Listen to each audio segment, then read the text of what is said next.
दांतों की क्लीनिंग कराने से दांत कभी नहीं हिलते। अगला बंदा बता भी नहीं सकता है कि यहाँ पे फीलिंग हुई है। देखिए गम ब्लीडिंग का जो मेन कॉज है वो आपका पायरिया ही। आपने देखा होगा जो लोग बहुत गुटखा चबाते हैं उनके में मुंह खुलना बिल्कुल कम हो जाता है। गड्ढे होते हैं दांतों में, प्रॉपर ग्रूव्स होते हैं, कस्प होते हैं, वो उनके नहीं बचते हैं। खास कार्यक्रम द सेलिब्रिटी शो में आप सभी का स्वागत है। आज हमारे साथ एक ऐसी शख्सियत मौजूद है जो कि हम कह सकते हैं, पहले तो हम बात कर लेते हैं सेहत और मुस्कान की। अगर हम बात करें तो हमारे दांतों का जिक्र सबसे पहले आता है।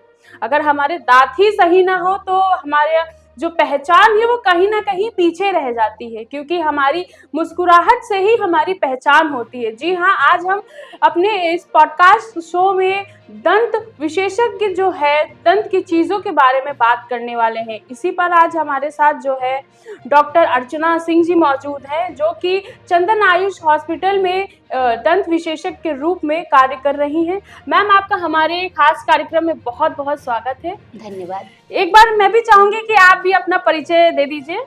नमस्कार, मैं डॉक्टर अर्चना सिंह, दंत रोग विशेषज्ञ, चंदन आयुष हॉस्पिटल में एज अ कंसल्टेंट काम कर रही हूँ इस टाइम। अब चलिए, अब हम अपना पॉडकास्ट शुरू कर लेते हैं। असल में अगर हम देखें तो आजकल के पूरे दिनचर्या में कहीं ना कहीं लोग जो है दांतों की समस्या से जूझ रहे हैं। अगर दांतों की हम बात करें तो सबसे पहले हमारे जहन में ये ख्याल आता है कि हम अपने दांतों को कैसे स्वस्थ रखें। मैम, जैसे कि जिस तरीके से अगर देखा जाए तो आजकल जो दांतों की जो समस्या है वो बढ़ती जा रही, चाहे वो छोटा सा बच्चा हो, बूढ़ा हो या जवान हो, दांतों की जो समस्या है वो अधिकतर बढ़ती ही जा रही है। तो उस समस्या का मुख्य कारण कहाँ से शुरू हो रहा है? देखिए, इस समस्या का सबसे मुख्य कारण आजकल का खान पान है, क्योंकि जो आजकल का खान पान है वो ज़्यादातर फास्ट फूड बच्चे यूज़ कर रहे हैं, ज़्यादातर chips, chowmein, Maggi, cold drink, इन सब पे डिपेंडेंट ज़्यादा हो रहे हैं। इस वजह से क्या होता है कि जो आपका ओरल कैविटी का पीएच होता है वो डिस्टर्ब होने लगता है, एसिडिक हो जाता है, जिसकी वजह से उसमें ज़्यादा कैविटीज़ होना, ज़्यादा पायरिया की प्रॉब्लम, ये गम्स डिजीज़ वगैरह की समस्या बढ़ने लगती है। तो इसके लिए अगर आप फाइबर रिच डाइट यूज़ करते हैं ज़्यादा, तो वो समस्याएँ थोड़ा-सा आपको कम होती हैं। और आपने कहा कि अगर हम फाइबर ज़्यादा अपने उसमें खाने में लेते हैं तो वो ज़्यादा सही रहता है, लेकिन अगर हम देखें तो सबसे ज़्यादा जो बच्चे हैं, बच्चों के साथ साथ जो वर्किंग लोग हैं, वो कहीं ना कहीं अपने खान पान पे ध्यान नहीं दे पाते हैं। फाइबर क्या, लोगों का खाना ही बाहर होता है, तो उन लोगों को क्या कुछ चीज़ें अपने जहन में रखनी चाहिए या कुछ मतलब फॉलो अप स्टेप करना चाहिए रोजाना? देखिए, सबसे पहली बात तो है कि डाइट तो इम्पोर्टेंट है ही। जी। डाइट के साथ आप ओरल हाइजीन मेंटेन कैसे करते हैं वो भी बहुत ज़रूरी है, क्योंकि अगर आपकी ब्रशिंग प्रॉपर नहीं होगी तो वहाँ पे आपका खाना दांतों पे चिपका रहेगा, तो वो आपको कैविटी कॉज करेगा दांतों में। पायरिया, मसूढ़ी की समस्याएं होंगी अगर आप प्रॉपर क्लीनिंग नहीं करते हैं, प्रॉपर ब्रशिंग नहीं करते हैं। तो इसके लिए सबसे ज़रूरी तो ये है कि आप ये जानें कि आपको ब्रश किस तरह करना चाहिए। ठीक है, अगर आपको ब्रशिंग टेक्निक प्रॉपर पता है तो आप उस चीज़ को, दांतों को अच्छे से क्लीन कर सकते हैं। दांतों के अच्छे से सफाई के लिए आपको दांतों के हर सरफेस को प्रॉपरली क्लीन करना चाहिए, कि आपके दांतों के जितने सरफेस हैं वो प्रॉपर क्लीन हो जाए। उसके लिए आपको जो ब्रश है वो सॉफ्ट ब्रशेस का यूज़ करना चाहिए। उसको आपको अपने दांतों के और मसूड़े के 45 डिग्री एंगल पे आपको आधा मसूड़े पे आधा दांतों पे रख के नीचे की तरफ आपको डायरेक्शन में स्वीपिंग मोशन में उसको क्लीन करना चाहिए दांतों को।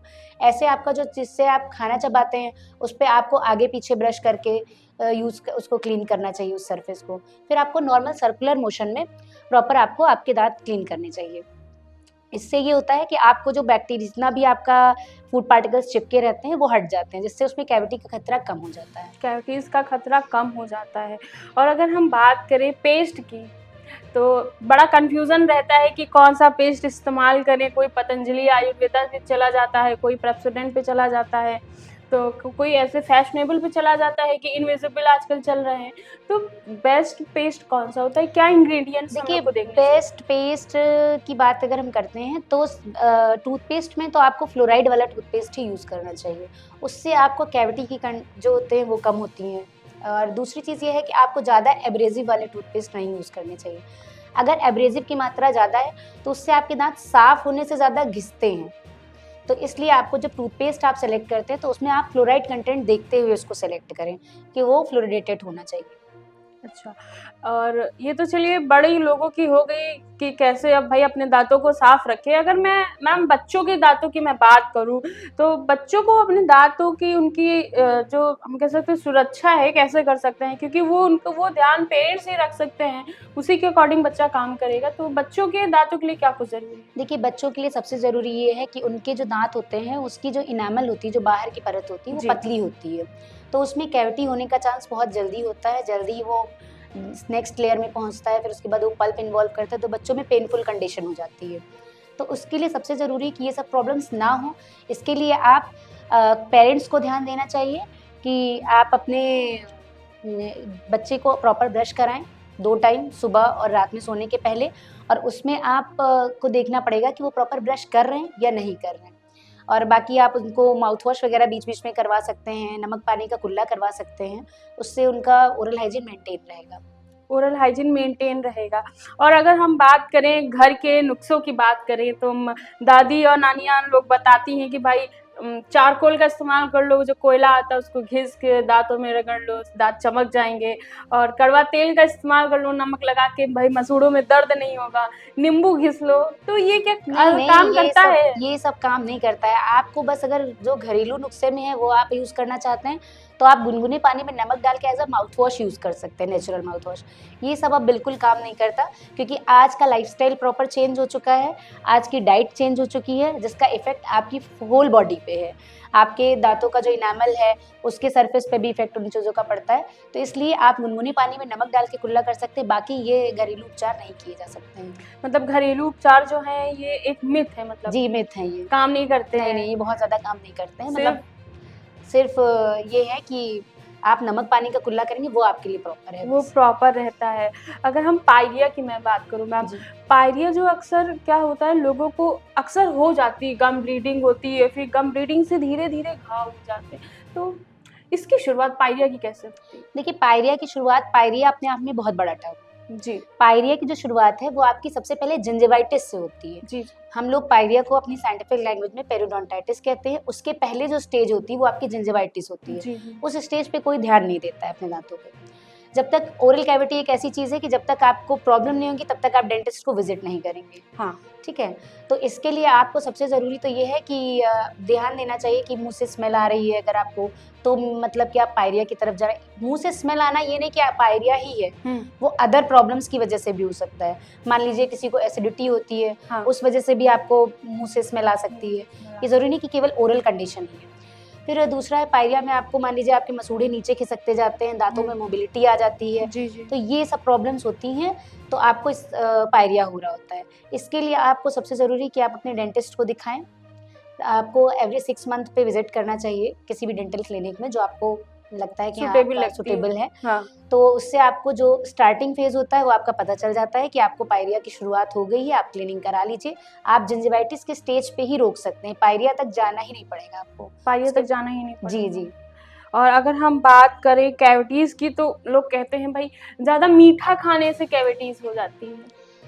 देखिए, मीठा खाने से तो हो जाती है, लेकिन जो मेन फैक्टर है आपका कैरीज़ का, वो ये है कि जब आप खाना खाते हैं या फिर आप जब शुगर या कार्बोहाइड्रेट का इंटेक करते हैं, तो उस केस में जो आपके मुंह में बैक्टीरिया होता है स्ट्रेप्टोकोकस म्यूटेंस, वो उस शुगर और कार्बोहाइड्रेट को एसिड में कन्वर्ट करता है। अच्छा। जिसकी वजह से जो आपके दांतों का बाहरी परत होती है, जिसको हम इनामल कहते हैं, उसमें डिमिनरलाइजेशन स्टार्ट हो जाता है। और डिमिनरलाइजेशन के बाद उसमें आपने देखा होगा छोटे गड्ढे जैसे बन जाते हैं, काले काले छेद बन जाते हैं।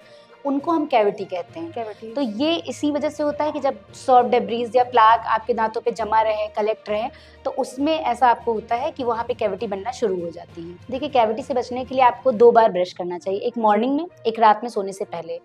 ब्रशिंग करनी चाहिए, आपको फ्लॉसिंग भी करनी चाहिए, क्योंकि फ्लॉस जो होता है एक आपका प्लास्टिक का एक उपकरण होता है जिसमें एक थ्रेड अटैच होता है, जिससे आप दांतों के हर सरफेस का प्रॉपर क्लीनिंग कर सकते हैं। जहाँ पे ब्रश नहीं पहुँच सकता, आप उसको धागे से उसको प्रॉपर क्लीन कर सकते हैं। तो इसमें ये होता है कि जैसे आपको जो दांतों के बीच में कैविटी हो जाती है, वो सब होने का खतरा कम हो जाता है।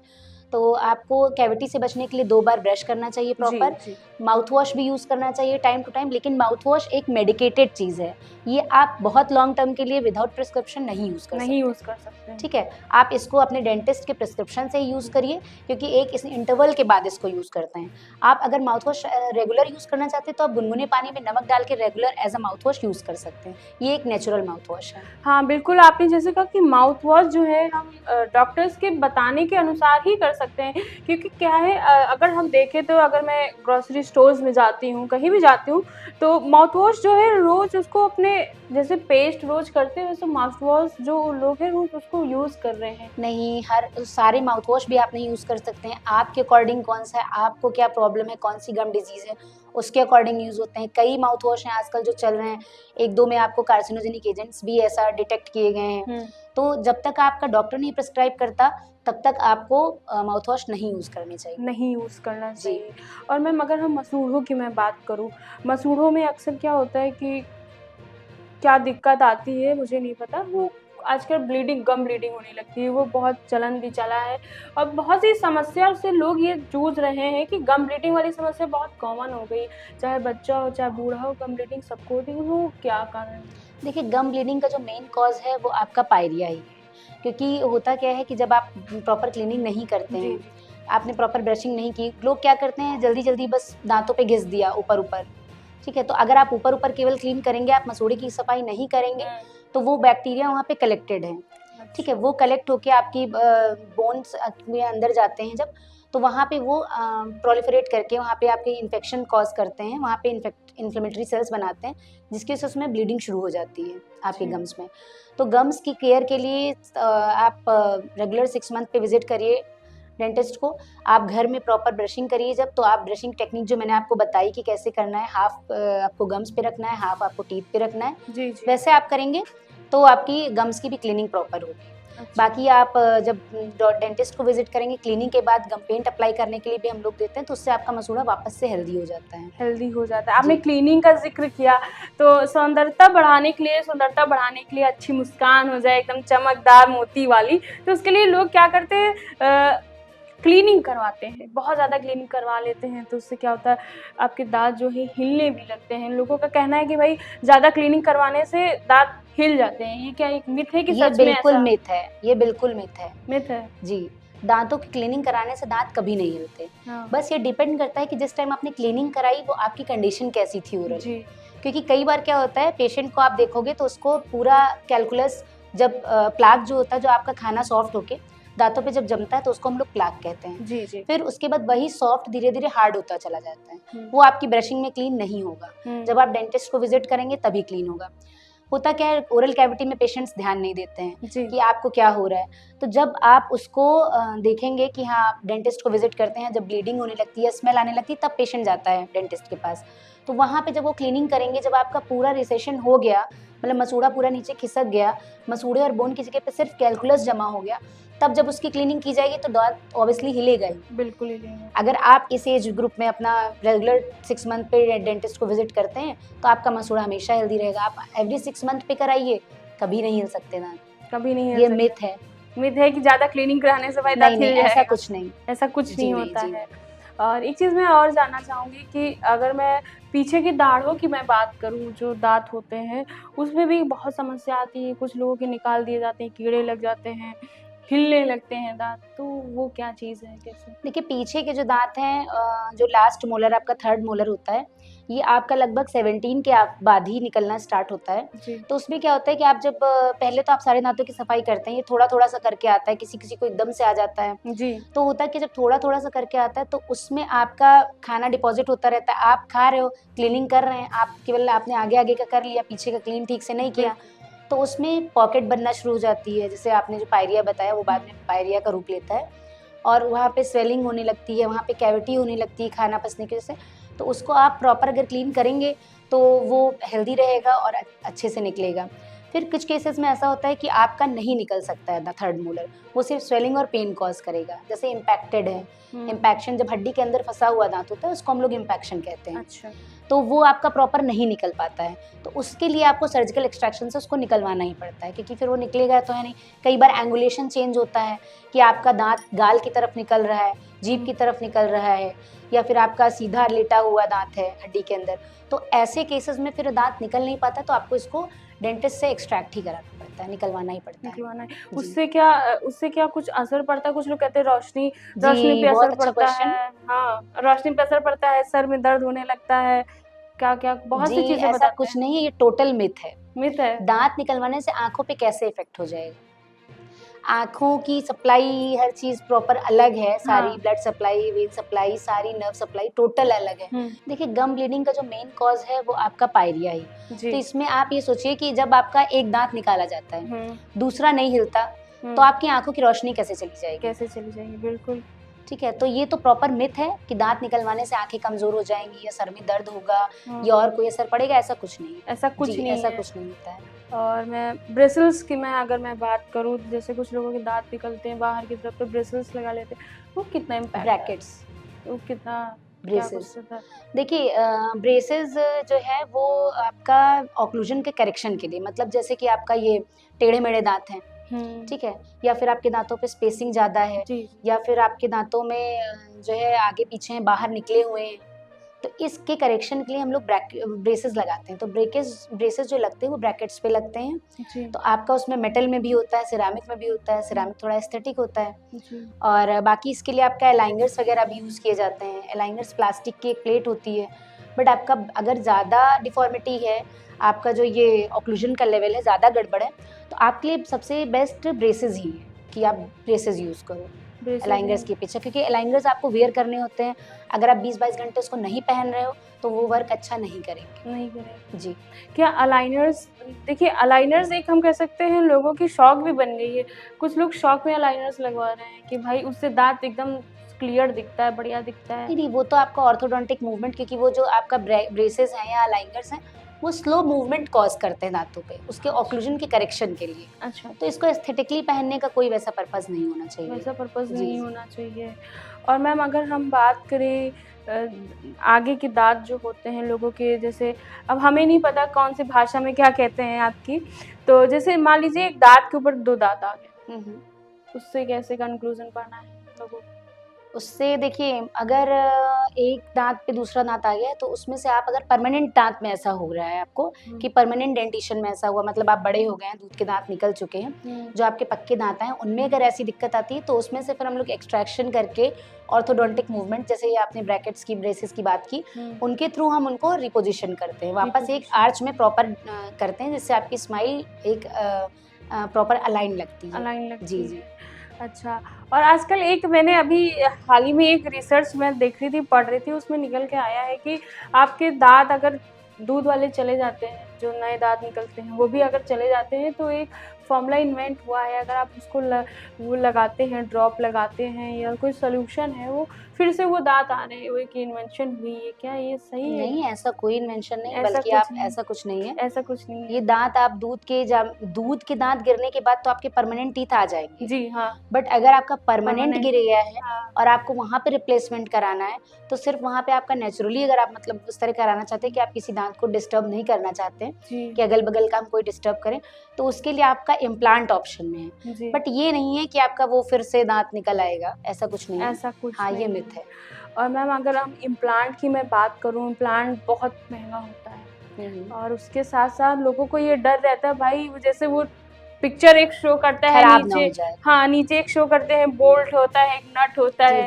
क्या सच में ऐसा कुछ चीजें? देखिए ऐसा ये होता है, एज अ स्क्रू ही है जी, बट इम्प्लांट से ऐसा कुछ नहीं है कि उसमें डरने वाली कोई बात है, क्योंकि वो एले दे के आपकी बोन में प्रिपरेशन करके प्रॉपर वो अंदर आपको प्लेस किया जाएगा बोन में। लेकिन हाँ, कुछ चीज़ों का ध्यान, क्योंकि इम्प्लांट जैसे आपने कहा कॉस्टली होते हैं, इम्प्लांट बिल्कुल है कॉस्टली होते हैं, तो इसके लिए कुछ चीज़ों का आपको ध्यान रखना पड़ता है जी। कि आप इम्प्लांट कराने के पहले आप देखिए आपकी सिस्टमिक कंडीशन पूरी ठीक है।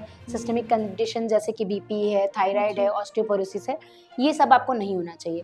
क्योंकि जैसे आपका डायबिटिक पेशेंट है, उसमें आपने करवाया इम्प्लांट, तो उसमें फेल होने के चांसेस काफ़ी ज़्यादा रहते हैं जी। और इसके अलावा आपको ये भी देखना ज़रूरी होती है कि आपकी बोन कैसी है। वो तो हम लोग स्कैनर से चेक कर लेते हैं कि बोन क्या कंडीशन क्या है, तब वहाँ पे आपको इम्प्लांट्स कराने चाहिए। तब वहाँ पे इम्प्लांट कराने जी। चाहिए। और मैम एक टाइम पे कितना इम्प्लांट हो सकते हैं? 1 दाँत हो सकता है या 2 दाँत, कितने दाँत हो सकते हैं? एक साइड के आर्च में आप कर सकते हैं, एक तरफ के इम्प्लांट आप डाल सकते हैं क्योंकि एलए आप देंगे तो एक ही साइड में देंगे ना, जी आप हाँ, पूरे मुँह में तो एलए दे नहीं दोगे, तो एक आर्च में आप कर सकते हैं इम्प्लांट्स। कर सकते हैं जी। इम्प्लांट। और मैम अगर हम फीलिंग की मैं बात करूँ, फीलिंग हो बहुत कम होती है, शायद होती ही नहीं है। फीलिंग को लेकर क्या होता है कि बहुत पहले लोगों ने फीलिंग करा ली है, अब फीलिंग डिस्ट्रॉय हो गई, खराब हो गई है। उससे भी लोगों को दिक्कतें का सामना करना पड़ता है, स्वेलिंग आ जाती है। तो देखिए वो क्या ऐसा कंडीशन? ऐसा तब होता है जब फीलिंग जो आपकी हुई, क्योंकि हुँ। पहले के बहुत टाइम में लोग चांदी भरते थे, जी, जी। जिसमें माइक्रो लीकेज बहुत ज़्यादा परसेंटेज था। हाँ। तो उसमें उसकी स्ट्रेंथ तो बहुत अच्छी थी, बट एक तो एनेस्थेटिक था, देखने में अच्छा नहीं लगता था। हुँ। दूसरा आपका वो उसमें माइक्रो लीकेज की समस्या हो जाती थी कि जैसे साइड से कैविटी होने लगी या फिर आपका उसमें निकलने लगा, तो उसमें आपको स्वेलिंग, फिर वो कैविटी नीचे परसिस्ट करना शुरू कर देगी क्योंकि वहाँ पे फूड पार्टिकल्स फँसेंगे, बिल्कुल। तो उसमें आपको नीचे परसिस्ट करना, तो वहाँ पे उस कंडीशन में जब पल्प इन्वॉल्व होने लगता है तब आपको वहाँ पे पेन, स्वेलिंग ये सब कंडीशंस होती हैं।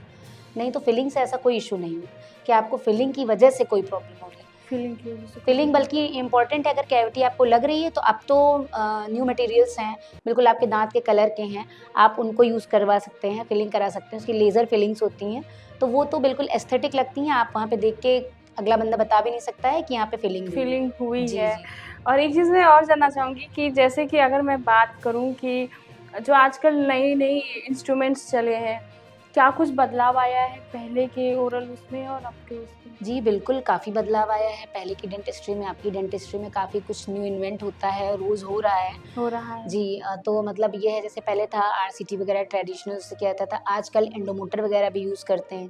पहले के बहुत टाइम में आपको हैंड इंस्ट्रूमेंट से स्केलिंग की जाती थी, उसमें टाइम टेकिंग था बहुत ज़्यादा। और आपको अभी क्या है आप उसको अल्ट्रासोनिक स्केलिंग करा लीजिए, वो टाइम टेकिंग भी कम है, ईज़ी है और जल्दी आसानी से हो भी जाता है। जल्दी आसानी से होता है। जी।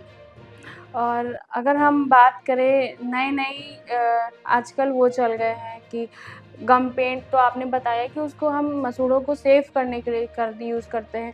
लेकिन गम पेंट के साथ-साथ कई ऐसे हम ऑनलाइन देखते हैं, तो कई ऐसे पेंट्स आ रहे हैं, गम पेंट ही हम उनको कह सकते हैं एक तरीके से, कि वो दाँतों को एकदम ब्राइट कर देता है। नहीं, ऐसा कुछ नहीं होता है। आप उसके लिए अगर आपको मान लीजिए दाँतों में पीलापन है किसी को, हुँ। तो उसके लिए आप प्रोफ़ेशनल डेंटिस्ट से ही करवाइए अपना, क्योंकि होता क्या है ब्लीचिंग एजेंट होते हैं। जी, जी। जो आप टीथ व्हाइटनिंग के लिए बता रहे हैं, उसके लिए वो ब्लीचिंग एजेंट्स होते हैं। हुँ। तो अब आप सोचिए आप अगर अपने चेहरे पे करवाते हैं कि ब्लीच कराना है, फेशियल कराना है, तो आप प्रोफ़ेशनल्स के पास ही जाना प्रेफ़र करते हैं ना। बिल्कुल, हाँ। आप खुद से घर पे तो करते नहीं हैं। आपको प्रोडक्ट्स भी पता हैं, सब कुछ पता है, बट आप खुद नहीं अप्लाई करते। क्यों? क्योंकि आपको ये नहीं पता है कि उसको कैसे हमें पूरा करना है, किस तरीके से हमें कितने टाइम ड्यूरेशन के लिए करना है, किस प्रोसीजर से करना है। तो इसके लिए अगर आपको ये करवाना है टीथ व्हाइटनिंग, तो उसके लिए आपका बेस्ट ऑप्शन है कि आप किसी प्रशिक्षित डेंटिस्ट से ही करवाएँ।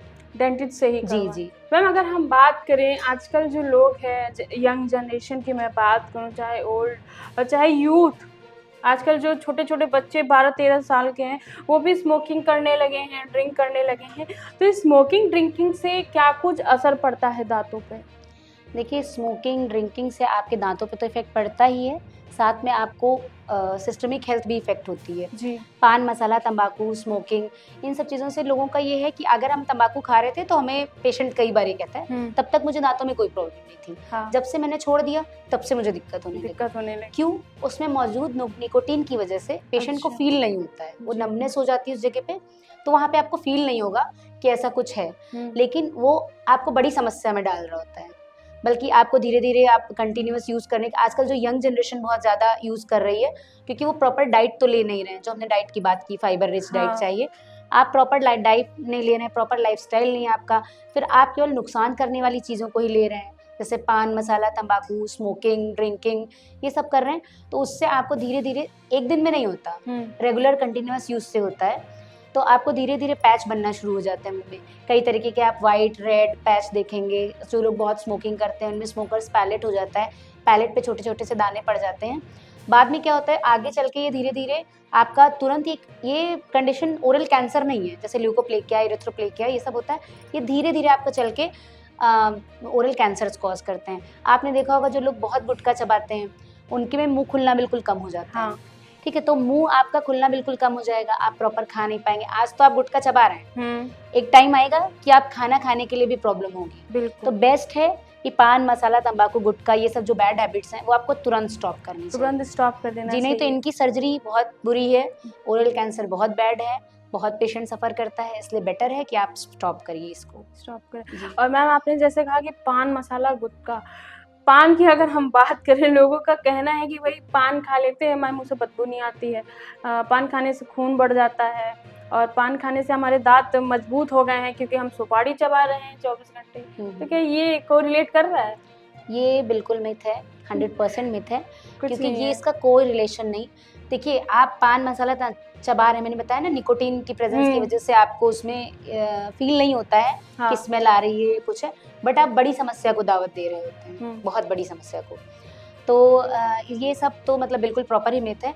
बल्कि आपका होता क्या है, उससे आपके दांतों का सरफेस भी घिसता है, जो आपकी इनामल है वो भी घिसती है, कि आपका चबा रहे हैं कंटिन्यूअसली। आप देखेंगे ऐसे लोगों के, अगर आप मुंह खोल के चेक करेंगे तो उनका जो ऊपर का चबाने वाला सरफेस है वो बिल्कुल फ्लैट हो गया होता है, जबकि वो आपका गड्ढे होते हैं दांतों में, प्रॉपर ग्रूव्स होते हैं, कस्प होते हैं, वो उनके नहीं बचते हैं, वो उनके लगभग घिस चुके होते हैं। तो इसलिए ये तो बिल्कुल ही गलत है कि इससे आपके दांत मजबूत होंगे, स्मेल नहीं आएगी, ये तो प्रॉपर मिथ है।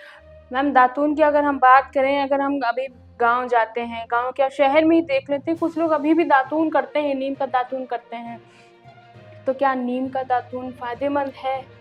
देखिए, नीम का दातून एक नेचुरल टूथब्रश की तरह एक्ट करता है, तो उसमें ये है कि आप नीम में काफ़ी एंटीबैक्टीरियल प्रॉपर्टीज़ होती हैं। अगर आप उसको यूज़ कर रहे हैं तो उसमें आपका गम्स की डिजीजेस कम होंगी, स्मेल कम होंगी, बैक्टीरियल काउंट कम होगा, आपका जो ओरल कैविटी का पीएच है वो मेंटेन रखेगा। बट आज के टाइम में किसी के बस का नहीं है दातून करना, क्योंकि आप प्रॉपर क्लीनिंग नहीं कर पाओगे उससे। पहले के लोग कर लेते थे क्योंकि उनके पास वही ऑप्शन था। नीम की भी दातून होती है, आपकी बबूल की भी दातून की जाती थी, अमरूद की भी दातून करते थे लोग, तो उसमें प्रॉपर आपके मसूड़ों की सफाई या प्रॉपर ये चीज़ें नहीं हो पाती। तो इसलिए आपको बेस्ट है कि आप सॉफ्ट ब्रिसल्स का टूथब्रश यूज़ करें, उससे आपकी प्रॉपर मसूड़ों की सफाई हो जाती है, प्रॉपर मसूड़ों की सफाई होती है उससे।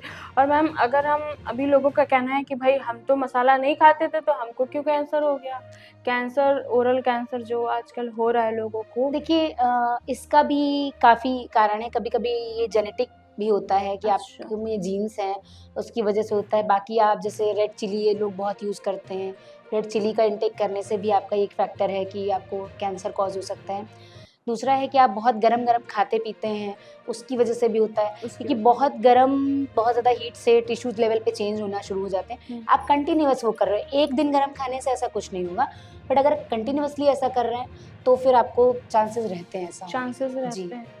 अच्छा मैम, जागरूकता के लिए क्या कुछ हमें अभी करना चाहिए, क्योंकि कहीं ना कहीं जागरूक हैं लोग, 2 टाइम ब्रश, कहीं ना कहीं जो आजकल लोग हैं हर चीज़ें देख रहे हैं, सोशल मीडिया का दौर है, तो फिर भी कहीं ना कहीं जागरूक हैं, लेकिन अभी और जागरूकता के लिए क्या करना चाहिए? अभी इतने सारे मिथ हमने गिनाए, आपने गिनाए, तो अभी जागरूक करने के लिए क्या कुछ करना चाहिए और आप क्या कुछ ऑर्गेनाइज करती हैं? देखिए, हम तो ये ओरल हेल्थ की जागरूकता के लिए मोस्टली कैंप करते हैं। अच्छा। डेंटल कैंप करते हैं, जिससे हम अपने हॉस्पिटल पे कैंप वगैरह आयोजित करते हैं, जिसमें प्रॉपर आपका मेडिकल चेकअप भी होता है, डेंटल चेकअप भी होता है। ये फ्री रहता है ताकि आपको हम बता सकें कि आपको किन चीज़ों की ज़रूरत है। तो जो डेंटल चेकअप है या आपका जनरल हेल्थ है, उसका चेकअप हम फ्री रखते हैं ताकि पेशेंट को अवेयर करा सकें कि आपको क्या प्रॉब्लम हो रही है, क्या ओरल इश्यूज़ आ रहे हैं आपको। तो इसमें आपका ये रहता है कि हम प्रॉपर इंस्ट्रक्शन देते हैं पेशेंट को कि आपको कैसे क्लीनिंग करनी चाहिए, जी। कैसे आपको अपना ओरल हाइजीन मेंटेन करना चाहिए, या क्या क्या डिजीज़ आपको हो रही हैं, क्या ट्रीटमेंट लेना चाहिए। इन सब में हम पेशेंट को अवेयर कराते हैं, इस बार अवेयर कराते हैं।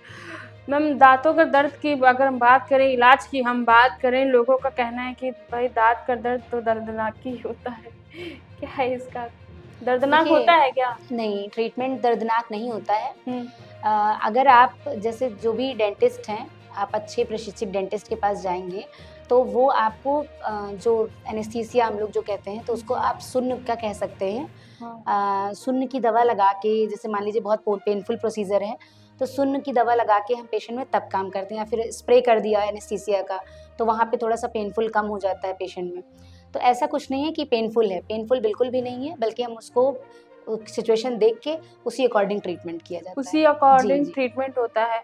और मैम अगर हम बात करें दाँतों की, तो हम बात ही कर रहे हैं, और उसके साथ अगर चीज़ें देखा जाए, एनालिसिस किया जाए, पेस्ट जो है, कुछ लोगों का कहना है आयुर्वेदा पेस्ट बहुत अच्छे होते हैं, और कुछ लोगों का कहना है जो आजकल नए पेस्ट आ रहे हैं टेक्नोलॉजी वाले, फॉर्मूला वाले, वो पेस्ट अच्छे। कौन-सा पेस्ट सूटेबल देखिए, होता है? ये मैंने आपको पहले भी बताया कि जैसे कि आप फ्लोराइड वाली टूथपेस्ट यूज़ करिए। हुँ, उसमें क्या होता है, आपका कैविटी कंटेंट को कम करने का, बैक्टीरियल कॉलोनीज़ को मिनिमाइज़ करते हैं ओरल जी, कैविटी में। जी। तो आपके लिए सबसे बेस्ट तो वही है। बाकी देखिए, पेस्ट तो है ही, लेकिन उससे भी इम्पोर्टेंट है क्लीनिंग की। मैंने बात की हुँ, कि आपके दाँतों के सारे सरफेस क्लीन होंगे, तो हुँ। आपको कैविटी की प्रॉब्लम, गम डिजीज़ेज़, जैसे आपने पायरिया के बारे में पूछा, ये सब ऑलरेडी कम ही होगा। अच्छा, अच्छा। लेकिन इसके साथ कुछ लोगों की हैबिट होती है कि बहुत ब्रश बिल्कुल टाइट लेंगे हुँ, और बहुत तेज़ी से वो ब्रश करते हैं अपने दाँतों पे। हुँ, बिल्कुल एकदम पकड़ लेंगे, अच्छे से ऐसे-ऐसे रगड़ना शुरू कर देंगे। हुँ। तो वैसे ब्रशिंग करने में आपके दाँत मसूड़े के पास कटना शुरू हो जाते हैं। अच्छा। ठीक है? वो धीरे-धीरे, इसको हम सर्वाइकल एब्रेशन कहते हैं अपनी साइंटिफिक लैंग्वेज में। तो वो आपके लिए और पेनफुल कंडीशन है। तो ऐसा नहीं करना चाहिए, सॉफ्ट ब्रिसल्स यूज़ करने चाहिए, जो टूथब्रश है, सॉफ्ट ब्रिसल्स का यूज़ करना चाहिए। आपको 2 से 3 महीने में अपना ब्रश ज़रूर चेंज करना चेंज चाहिए। करना चाहिए। हाँ, तो इससे ये रहता है कि आपका जो ब्रिसल्स होते हैं, जब आप न्यू ब्रश लेंगे, तो उसी तरीके से प्रॉपर आपकी क्लीनिंग करें। मैम ये जो ऑर्थो ट्रीटमेंट होता है जिसके टेढ़े-मेढ़े दाँत होते हैं, तो इसके लिए क्या कुछ चीज़ें सही रहती हैं?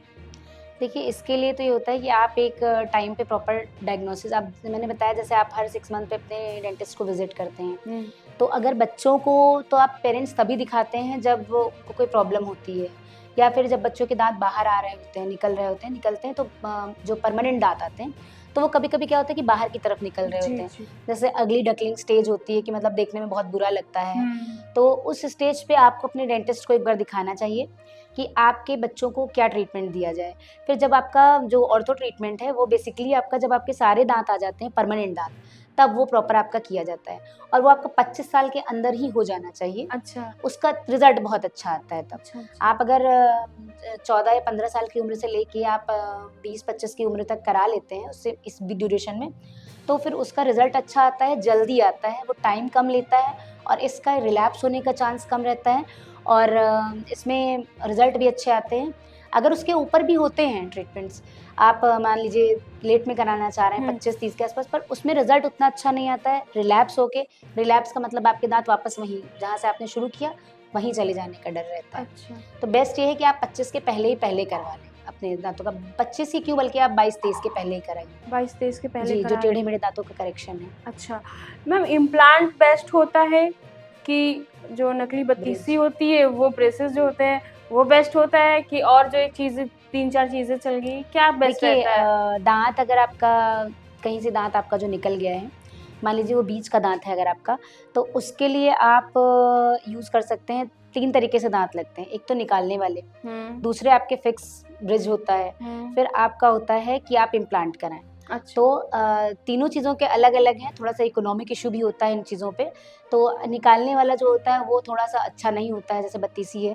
वो क्या होता है, वो आपके बोन पे ही मैस्टिकेट, जो हम खाना चबाते हैं, उसके जो लोड्स हैं, वो सीधे आपकी बोन्स पे, हड्डी पे जाते हैं, जबड़े की जो हड्डी है, उसी पे जाते हैं। तो वो क्या करता है, धीरे-धीरे रिज़ॉर्प्शन करना शुरू कर देता है। ब्रिज का कॉन्सेप्ट ये होता है आपका कि अगर आपका एक दाँत मिसिंग है और वहाँ पे हमें ब्रिज देना है, फिक्स लगाना है आपको, तो कई बार पेशेंट भी कहता है हम रिमूवेबल नहीं लगा पाएँगे, तो उस केस में आप पे अगर फिक्स लगाएँगे, तो उसमें आपको एक दाँत आगे और एक दाँत पीछे से सपोर्ट लेना पड़ेगा, तब बीच में आप पूरा एक दाँत लगाएँगे।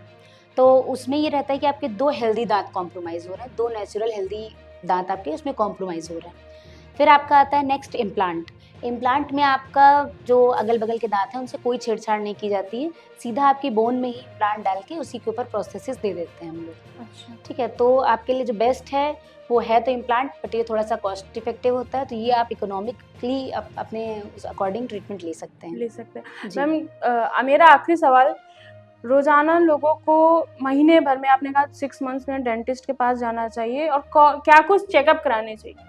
देखिए, सबसे पहले आप जब डेंटिस्ट के पास एवरी 6 मंथ पे जाएंगे तो आपको वो ऑलरेडी देखेंगे कि आप उनको बोलिए कि मैं रेगुलर अपने ओरल चेकअप के लिए आई हूँ, तो वो खुद ही देख के बताएंगे कि आपको क्या क्या प्रॉब्लम्स हैं। मसूड़े की दिक्कत हो रही होगी तो वो आपको बताएंगे, जैसे जो मसूड़े की दिक्कत आगे पायरिया बनता है उसको बताएंगे, उसमें क्या ट्रीटमेंट लेना है वो आपको बताएंगे प्रॉपर, कि आप उसकी क्लीनिंग कराइए।